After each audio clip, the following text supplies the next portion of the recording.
iLearnWith en anglais, Apprends avec en français. Donc c'est une gamme d'applications éducatives où chaque application poursuit un objectif d'apprentissage particulier.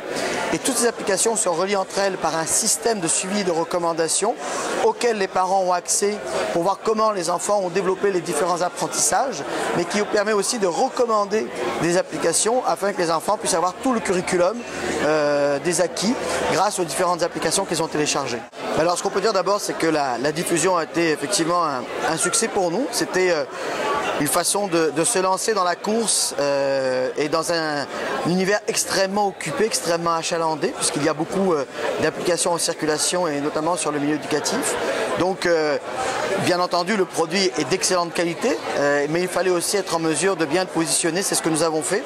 C'est ce que nous avons travaillé avec les équipes marketing chez Tribal Nova, sous la direction de mon co-CEO Pierre Lelanne.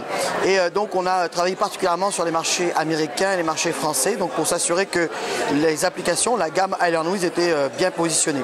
On a eu de très bons résultats puisque nous avons atteint à plusieurs reprises des places de numéro 1 en France, notamment toute application confondue, aussi dans les sections éducation, également aux États-Unis et dans d'autres pays. Aux États-Unis, donc on a été assez bien référencé, bien placé, très bien placé même dans les palmarès de vente. Donc on a eu un assez bon succès pour le lancement commercial de iLearnWith. Est-ce qu'on peut avoir des chiffres, une idée chiffrée, une fourchette en termes de vente? Ben, c'est sûr qu'on a fait au-delà de 100 000 téléchargements, bien au-delà même.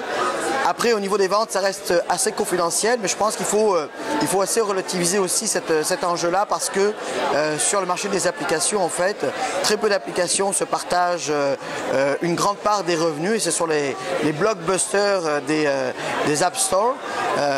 Et donc, dans les secteurs après plus éducatifs, il faut s'attendre aussi à partager beaucoup avec les autres applications en circulation.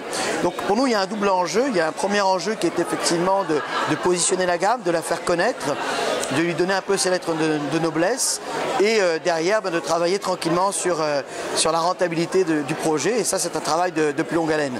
Alors justement de pouvoir être supporté par le Fonds des médias du Canada dans cette démarche-là, ça nous permet d'avoir plus de temps pour trouver le point d'équilibre. Sur le marché des apps, c'était nos premiers développements avec la gamme éducative. Là, on prépare maintenant d'autres développements d'applications plus ludiques, mais aussi dans le secteur du livre interactif.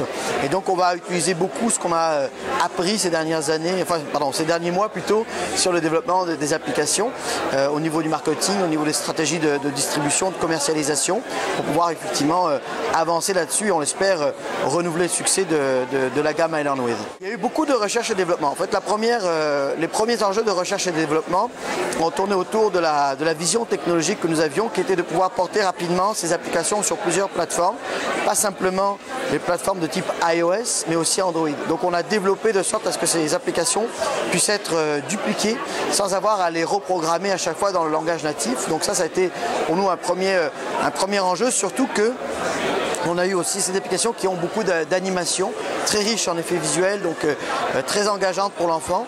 Et là aussi, il a fallu beaucoup maximiser toute cette richesse-là afin de créer des applications suffisamment légères pour être téléchargées facilement.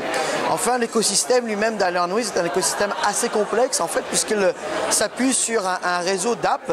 Donc chaque app poursuit un objectif d'apprentissage et toutes les apps sont reliées entre elles par un système back-end et donc qui permet de conserver le profil de l'enfant et de lui recommander d'autres apps du curriculum, mais aussi pour les parents d'accompagner et de suivre ce que les enfants ont fait sur l'ensemble des apps de la gamme. Et ça, c'est un enjeu technologique parce qu'il faut connecter toutes les apps ensemble, quel que soit le support utilisé par l'enfant. Alors actuellement, je crois qu'on en a 7 qui sont en circulation. Il y en a une qui sort dans les prochains jours, une autre qu'on a sortie aux États-Unis, qu'on va sortir sur la gamme aussi dans un mois ou deux. On devrait tourner autour d'une quinzaine d'applications de la gamme au complet d'ici la prochaine année. Donc c'est un succès. Si c'était à refaire, vous le referiez? Absolument. De toute façon, on est convaincu que l'évolution des technologies d'apprentissage s'en va vers la tablette, qui est extrêmement mobile, qui est très multimédia, qui convient à l'usage aussi bien à la maison qu'à l'école. Et du coup, on pense que de toute façon, comme entreprise qui fabriquons des jeux éducatifs, nous n'avons pas le choix que d'aller sur ces plateformes.